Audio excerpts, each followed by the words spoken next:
Hi, everybody. This is Tom with Culture Chat. So today I'm talking about a show called The Caterpillar and the Blackbird. Now, this video may not be for all of you because I'm going to be talking about the Edinburgh Fringe as well. So the beginning of the video is about the show, and the second part of the video is about that show's experience at Edinburgh Fringe. So watch which part you want best. I think they line up together, and their experience is important to communicate. So, The Caterpillar and the Blackbird is a book written by Kate O'Hearn and turned into a musical by Kate O'Hearn and Tom Dwyer. So, it recently went to the Fringe, and let me start by saying, unlike other Fringe shows, this one had had other productions. So it had been workshopped, produced before several times in the south of England, I believe in Brighton and Hastings, and it was a finished piece. And a lot of pieces that are going to the Fringe these days are not as finished and perfected as this piece. This is a children's show, and this is the first time I'm putting up a children's show on my channel. But I think it's important to sort of still communicate that your theaters should have a variety of experiences available. Now, when I say children's show, I'm not going to give ages because I'm not really sure what that works for. Clearly, from the reviews, everyone enjoys this show. The version taken to the Fringe was slightly shorter than the version you may license. So I believe the version you may license directly from the author, Kate O'Hearn, is about 75 minutes. That's not bad. That's not bad for a kid's show. It's good. It's good for a musical, and it's good for a kid's show. The best part, I think, about this is it's in rhyming couplets. And there's a ton of costuming and dance by, I also hate the word veteran, by an experienced West End actor who's been in a lot of shows, who's danced, directed, acted, and Tom Dwyer is that person. And he directed and choreographed this show and was also the Blackbird. So it's in good hands. It has experienced people at the helm. So this piece turned out well. And, you know, rhyming couplets, they do well. People love those kind of shows. And this may be a disappointment to some of my viewers that are from Spanish-speaking countries. I know there's a lot of you from Argentina and Chile and Mexico. But this may be the first show I'm recommending that you cannot change the language. Because how will you get these things to rhyme in other languages? So it's an English-speaking musical. Still very good. There's lots of English-speaking countries that watch me. New Zealand, hi, I know you watch me. And the UK and Canada might do well for you. So it's a good story. It's a simple story. I won't say it's wholesome, but it's smart and it's sweet. Value of friendship. It's got a little ecological thing and sort of straying outside, wanting the things that maybe don't apply to you. Hard to say. It's about a caterpillar who is sick of eating greens, sick of eating leaves, and then a blackbird swoops down who's going to eat the caterpillar. But instead they become friends and go on a journey, a little road trip through the woodland. And they meet all kinds of other characters, a zen-like frog, a prickly hedgehog, lots of squirrels, a cow, and the blackbird says, well, you could try to eat them. What do you think? And of course, the caterpillar doesn't. And fun is had by all. And I also hate the next term. It's got great songs, and I think most would classify this as a jukebox musical, but that's limiting. So they're not featuring one artist. There's songs from Aladdin, A Whole New World. The Blackbird is taking this caterpillar on a trip in a whole new world. They sing that. They sing a song from Fame, I think the TV show and not the movie, at the end. And the songs are beautiful. Now, I know what you're thinking. A lot of things that may be considered jukebox musicals, again, not a fair term for this piece, can lead to trouble as far as licensing. Now, Kate, in her job as an author and in that industry, in publishing, uh, also handled that kind of thing.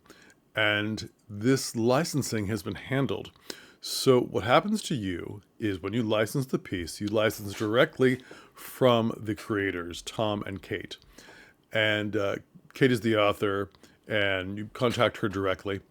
And when you use the songs in the piece, there's a section of that licensing which your part of your profits, 2%, 3%, not much, go to handle the payment for all those songs, the usage for all those songs.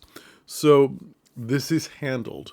It's already in the contract and is very affordable. So that part is handled. A lot of things we see that are being recommended on YouTube are new plays and new sort of jukebox musicals or plays or something that are using modern music, Lady Gaga, Madonna.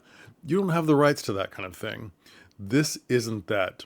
This is performing the music, and it's already licensed, and all the appropriate people to pay are in the contract. So don't worry about that. It's good. I think the piece is good. Rhyming couplets really sell. I think for most of your theaters out there that are frequently asking me for variety, why aren't you offering stuff for younger viewers? Why aren't you offering shorter pieces? Why, when you want to do more musicals, but you don't want the expense of some of the ones that you're looking at, or claiming there's no new musicals out there that will sell? Well, this one will sell. It's done well. There's a lot of reviews. It's done really, really well. So now, here's the part where if you're just looking for new shows, you may want to turn off and, stop playing my video. I never say that, but you can stop and you can subscribe or like this video. That's good. So their experience at the Edinburgh Fringe was, I believe, a necessity and not so fun. So a lot of it was great, but a lot of it was a letdown. So, and I'm going to be cagey about a few things in their experience. The first one is the attention they got and who wants to license this show and program it. I can't name the company yet because they're still in talks, and that's not fair, nor is it legal for me to say, they're in talks with this company. Can't do that. And you shouldn't do that either. When you announce shows that you don't have the license for yet, and I'm hearing a lot of that happening, that's not good. That's the same kind of no-no. Also, the venue that was the disappointment. A lot of places, a lot of people, a lot of other people and groups that go to the Fringe, they really want you to name and shame who the offending venue was. And I'm just not. It's not going to happen. But I thought what would be appropriate is to ask people and sort of cross-reference it with different styles of people's experiences at the Fringe, who they liked and who treated them well. So I asked producers, directors, actors, and tech people, who were the places, who were the venues that they liked, that they felt treated them well, that the money was worth it, that they got the attention they needed, that all the experience was worth what they did. Okay? The venue treated them well. So the Fringe this year, if you count all the shows, there's different statistics. So a lot of people are saying there were over 3,700 shows. Okay? And a lot of people are saying on other channels and newspapers and reporters that there were 4,000 shows. And I believe the 4,000 shows might be more accurate because they are counting the street shows, the street performers who didn't have a venue, who performed in the street as buskers. And there's quite a few of those. The idea here is that there's a lot. There's a lot. And I think with the Fringe at full tilt, it's only about 25 days. Most people call it the month of August. Not everyone stays for that as far as performers. The show we're talking about, Caterpillar and the Blackbird, had a good 11-day run, I believe. And that is about average. Okay, that's what most people do. It's very expensive to go. It's very expensive to bring your show there. And I have to say, most of that is accommodation, which can really bite into people's budget. We'll talk about that later. The second part is that this Fringe was not well attended. The numbers were down as far as attendees and people buying tickets. Those statistics come in real time, daily, as you see, and it did not improve as the month went on. So our friends, Caterpillar and Blackbird, were there at the beginning of the Fringe, a good time to go. People are still excited about shows. There's no burnout. Other performers come see you. Fantastic. It's what you want. When is the ideal time to bring your show to the Fringe? I don't know. Depends on your show. The attendance from our friends, this show, the numbers are the same of all the shows through the Fringe. So it didn't increase in patrons at the Fringe at all as the month wore on.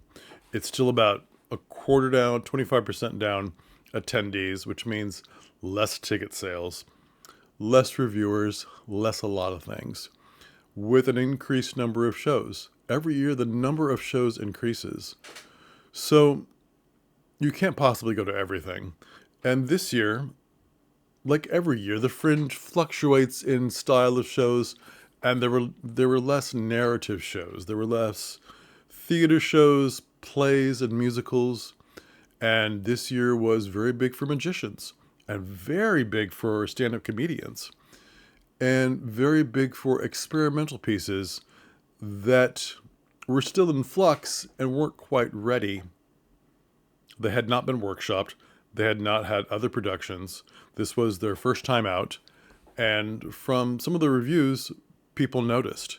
And these kind of things are able to be researched. So they know that we didn't have a production. And the reviews for Blackbird, Caterpillar and the Blackbird, they knew they had other productions, and they really called it a finished piece, which is what you want to present. So good for our friends at this show. So they chose a well-known venue, inside. I think inside was important this year because storms shut down the Fringe for a lot of the outdoor venues and a lot of the tents that shows appear in. And when I say tents, they're nice tents. They're very beautiful tents, but the weather still played havoc, as it can in Scotland at any time. So if you were going, I'd choose an indoor venue, as our friends did. And it wasn't too far away from the Royal Mile, which is sort of the crux of the festival. And the festival happens all over Edinburgh. But you want to be somewhat close in,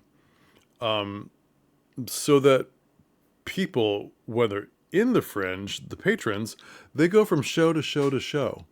And there's not much time to get from between shows.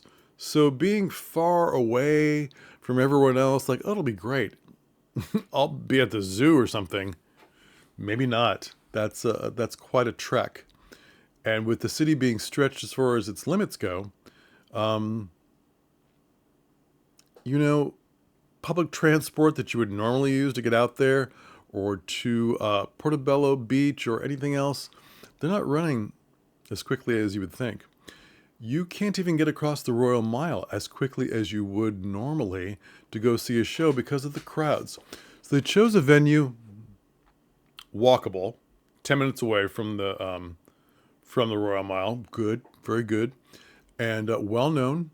Have their own box office, lighting units, everything fantastic. So they chose the large theater, wonderful. Held about 150 seats, hoping to sell out. That's always tough in any show at the Fringe, but they did well. And when they got there, when you get to the Fringe, you have your tech day, which is basically a rehearsal so you can get used to your cues with their equipment, the equipment in the space. So it's always a bit of a guessing game, a mess. Now, you hopefully have an experienced tech person. Now, this show, Our Friends, they lost their tech person, which was bad, but this happens a lot. This happens a whole lot. August is a popular month all over the UK and other countries, and people take on other jobs that may pay more, may not be traveling. Sometimes the expense of just staying at the Fringe, uh, your people don't want to pay that. A lot of things can happen. So I found them a tech, happily. I was happy to help out. And he was wonderful. Alistair, our friends. And excuse me, they went through this horrible situation, and I'm getting itchy just thinking about it. So they found Alistair and a very experienced tech. And they have all their cues and they have all their stuff ready to go. But it's how these cues fit into this space and the parameters of this space. Now remember, there are shows all day, every day in these theaters. So in the lighting grid, there's what's called a general wash. You can't refocus the lights for what your show is. You have to deal with what's already up there. You can't re-gel, you can't refocus, that kind of thing. And you would hope that their general wash will work with what you're doing for your show. Hopefully it'll translate. Okay. So with this theater, I can see in some of the photographs that this group was very savvy, and they used the entire space of this theater. They chose the larger theater, a larger stage space, and they rehearsed their show back in Hastings to use the space that they believe they had with the measurements. Now I can tell by some of the pictures, some of the dancers are not well lit. Not badly lit, but certainly not the way they were originally lit in the piece, and that was bad. Also, there was a question of a projector. There is a little movie at the start of this that's real people. I won't go too far into it. You can see in the reviews. Real people talking, and then the father tells the daughter a story about the caterpillar and the blackbird. And then those people are dressed as people, and then everyone else is dressed as woodland creatures. Okay. So that's a quick change with makeup and costume and all kinds of things. That's really hard to do. Split second. So yeah, this play, you have to have them dressed as squirrels and blackbirds beforehand. That's not a quick change thing. So then they come out and they enact the story. Wonderful. With the music, with the rhyming couplets. Wonderful. But the projector did not belong to this space. It was a borrowed projector. And you couldn't readjust it because it belonged to someone else. They didn't have the permission for that. But the space was charging for the use of this projector, which did not do all the tricks that were promised in the contract. Bad. Also, the scrim, where the little movie was played, had limits as well. Also, the lighting in the grid, the lighting units, came down to interrupt the scrim. So like this much of the scrim, meant to use the whole scrim, but there's lighting units coming down in front of it, interrupting your image. Bad. This was not talked about in the schematics that were sent, that are online for anyone to see. So really the space misrepresented themselves, and they were charging quite a lot for the use of this with false promises. Not good. Not good.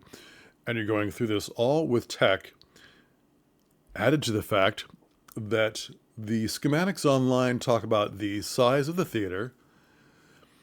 And I believe what the schematics, from what I can tell, they're talking about the height of the ceiling. But there's the lighting grid, the poles that come down to hold the lighting instruments. So the height of the ceiling, the lighting grid, and then the lighting units. Do you see how I'm putting the lighting units in front of my face? Because that's what happened to the dancers. There's a lift or two in this where the blackbird lifts a squirrel, I believe, and the dancer head was in the lighting unit. Obscured. Bad. Misrepresented the actual height, usable height of the stage. Bad. Bad, bad, bad. And not very helpful with these discrepancies. There was no adjusting the invoice, and it wasn't cheap to rent this place. None of these places to rent are cheap.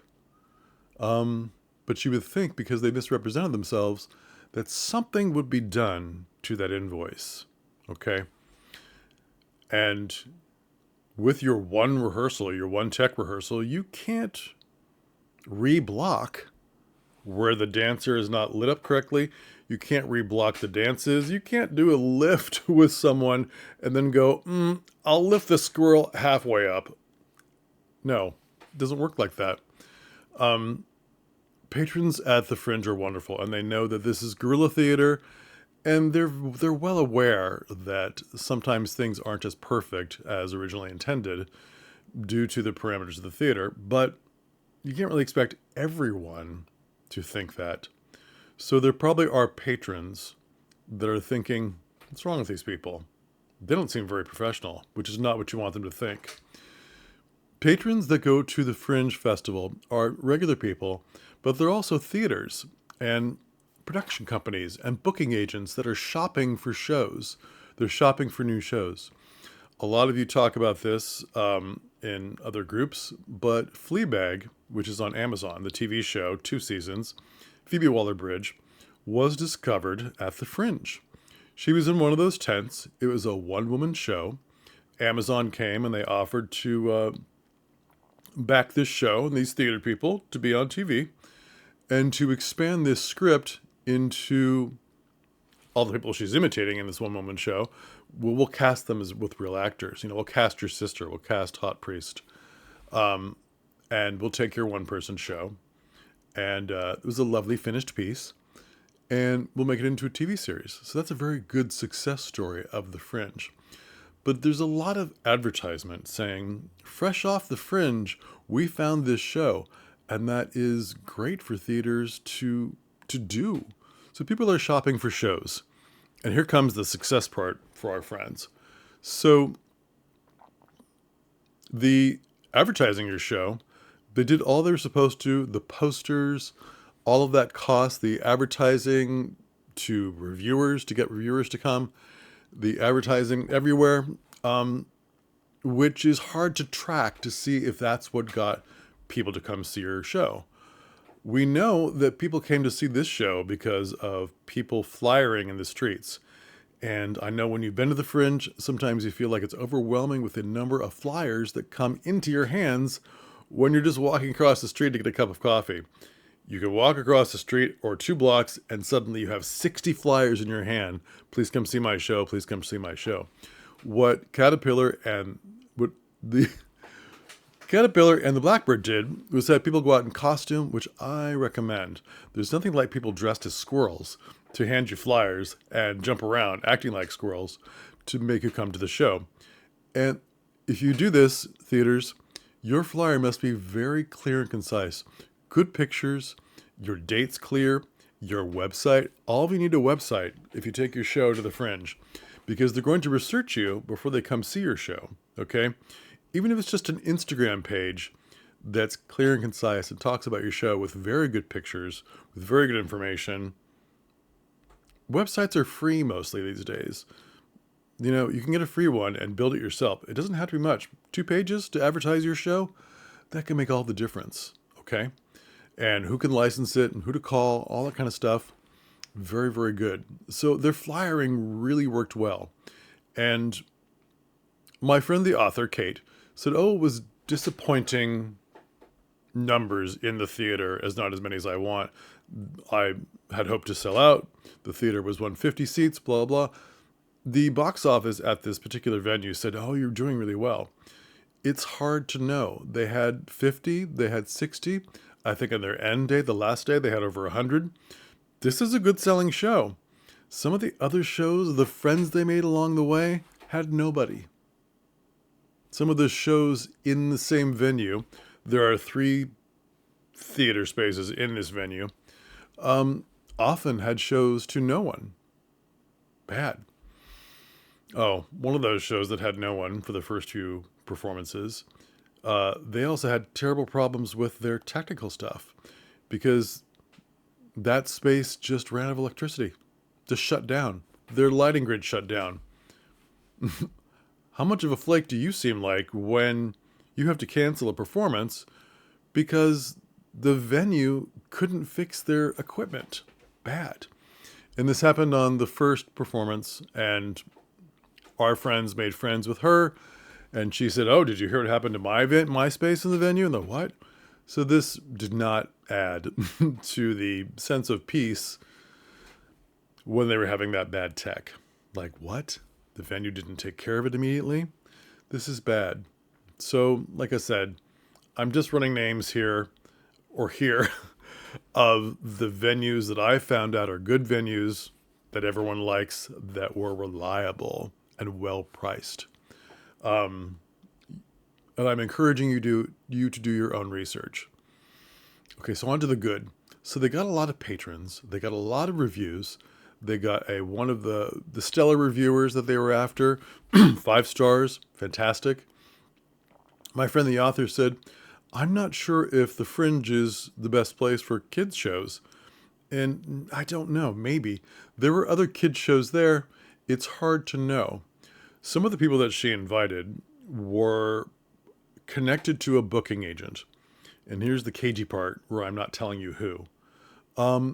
And the booking agent, the booking company, books shows for mini tours, for venues that are very populated by families in the spring and summer that are traveling.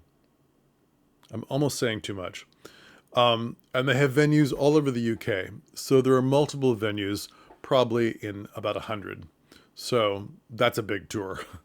And these are just employees that worked at one of the venues she knows, and they were very excited. But the booking agent, the booking company, often relies on people on the inside that are going to the Fringe to give them feedback, to say, "Well, what do you think?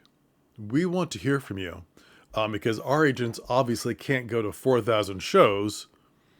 We're looking for stuff all the time. So the talks haven't started, which is why I'm not telling you about them. And the contracts haven't started, but the initial discussions have started about this venue booking agent who has multiple venues. And these venues have places for the artists to stay. It would be 1 or 2 performances, and maybe they could do like a rotating rep kind of thing. Kate has another show she's thinking of putting together. So they would have 2 shows in rotation. So you would stay, Caterpillar and Blackbird would stay for maybe 2 performances. And their other show for maybe 1 performance, they'd stay for 2 days, 3 days, and on to the next one. Which in the UK, when you're talking about the island of Britain, I know a lot of you are looking at me from other countries. The island of Britain is only about as long as the state of California in the United States. So big to some people's standards, small to what I'm used to, and drivable. And since there are more than 100 venues that are similar, all looking for entertainment in the same fashion, they know what they'd be getting into. The booking agent handles all the spaces for this parent company. And probably this tour would be something close by. So you're doing 2 shows, 3 shows in 2 days, and then moving on to the next venue, which is the same setup, and it's an hour away or 2 hours away. That's not a bad tour. That's not an exhausting tour, which is nice. Maybe this booking company is doing, say, just the Midlands, and they're doing a dozen 1 year. And they'll see how it goes. And then the next year they'll say, "Hey, Caterpillar and the Blackbird did extremely well, and we would like to book you again, but we'd like to book you this next summer or next spring for 30. How does that sound?" And whether it's Kate and Tom Dwyer setting it up themselves and casting and going with and being their own stage managers and bringing along their tech person, maybe our friend Alistair, that remains to be seen. The booking company is not a production company. They just book.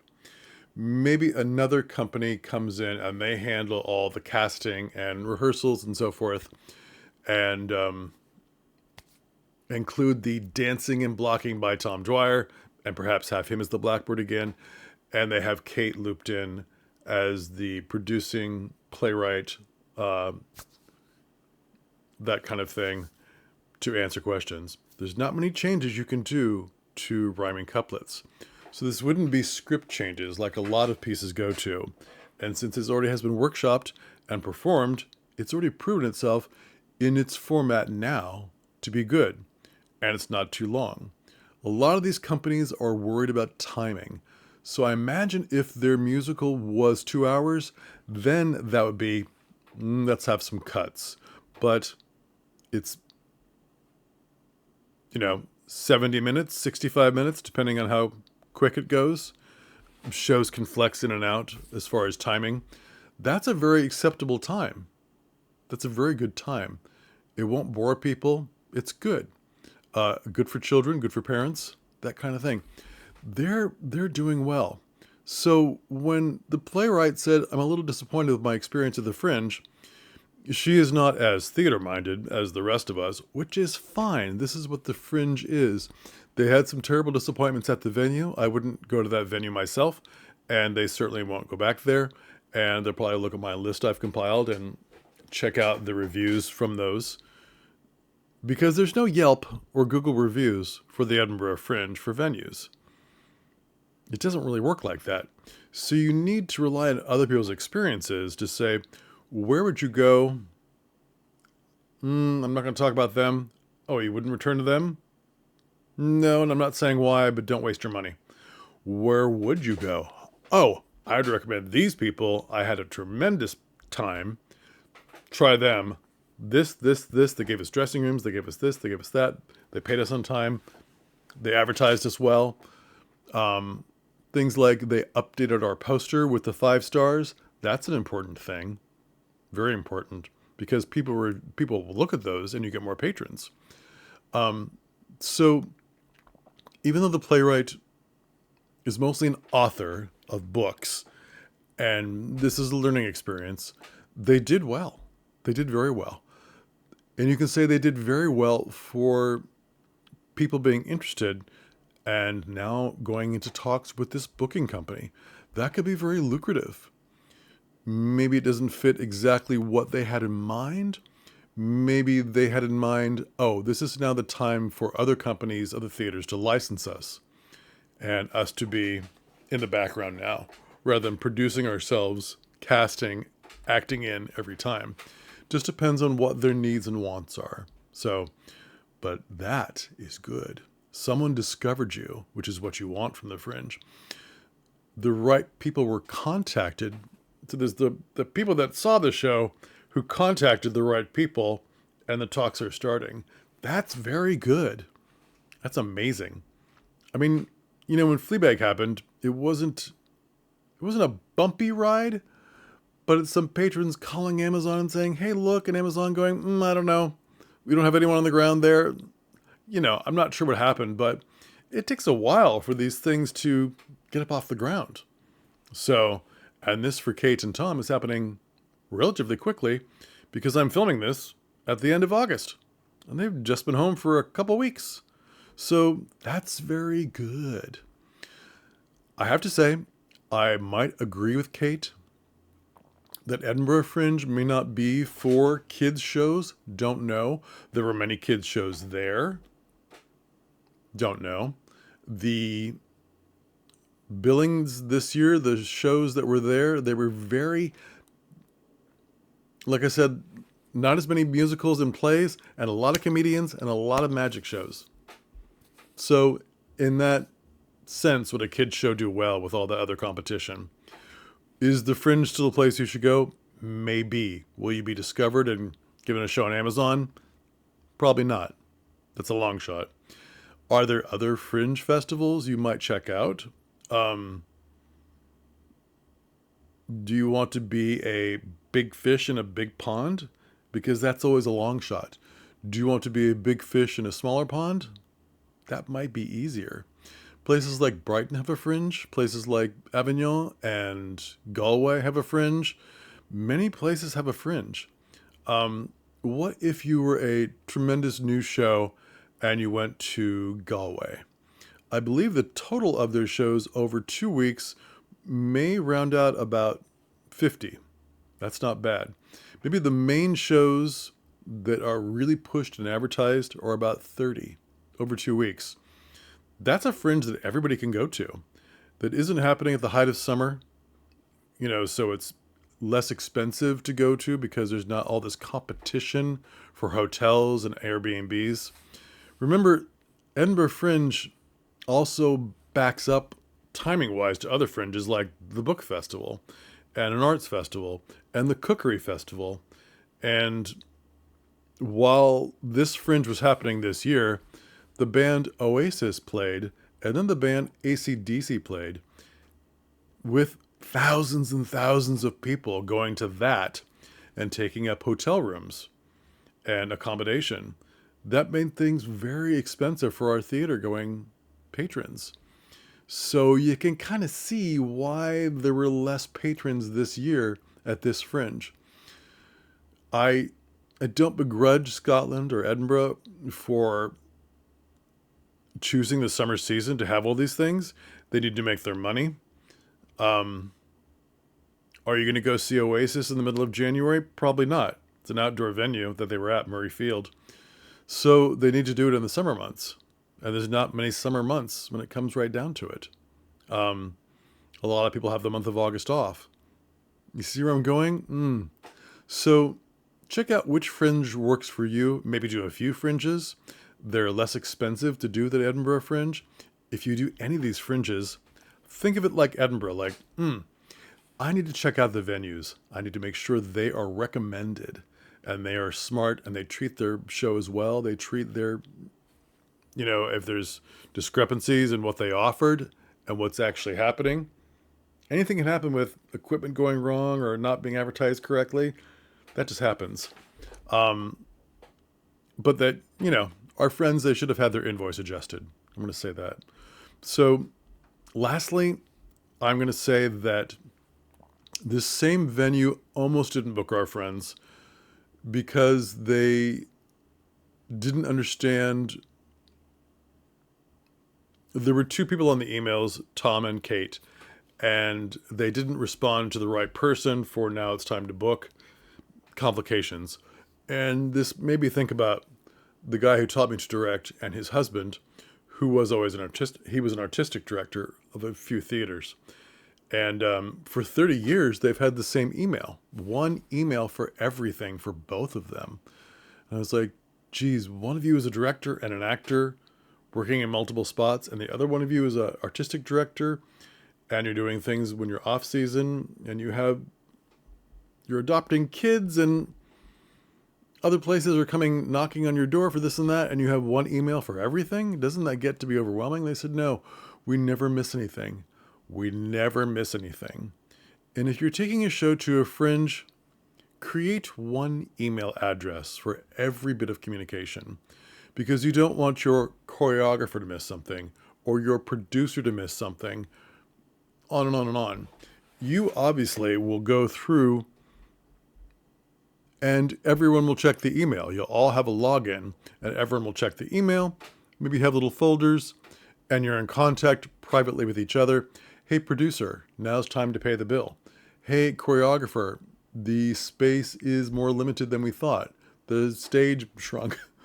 Or, hey, tech person, they broke whatever lighting unit or sound unit that you need, and they're going to replace it with this other thing, which is a totally different thing. Among yourselves, you should be the ones talking about, did you see this email? Okay. And let's face it, there's always people in groups that think that you've seen all the emails, but you haven't. Have one reply. Then it's not reply all. That gets missed. Change your subject lines. So it's just not reply about the same topic, which is now morphed into another topic. Like possible rental of venue. Change the subject line every time you send an email back to these venues you're trying to rent. tech issues with equipment, floor issues with how did your stage shrink, and have those as your subject line and then respond to that. They have one response. Everyone knows what's going on. I'm not blaming our friends for any of these things. They didn't make any mistakes. It was the venue that messed with them. It was just the nature of Fringe that messed with them. They did everything right, but there were still things that are the kind of problems that happen in these kind of festivals.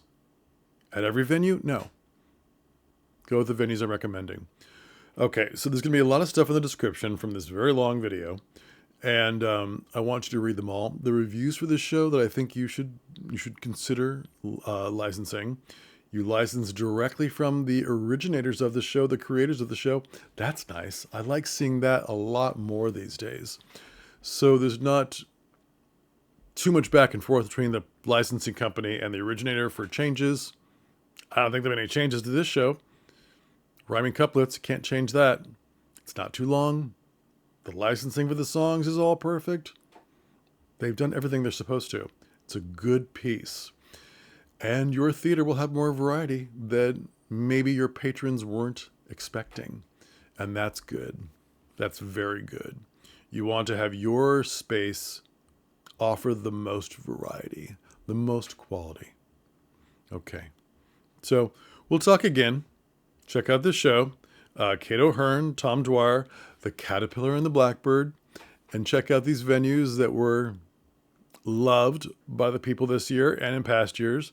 Actually, a few of these venues that I'm recommending, people go to year after year, and it's been very consistent. That's good news. All right.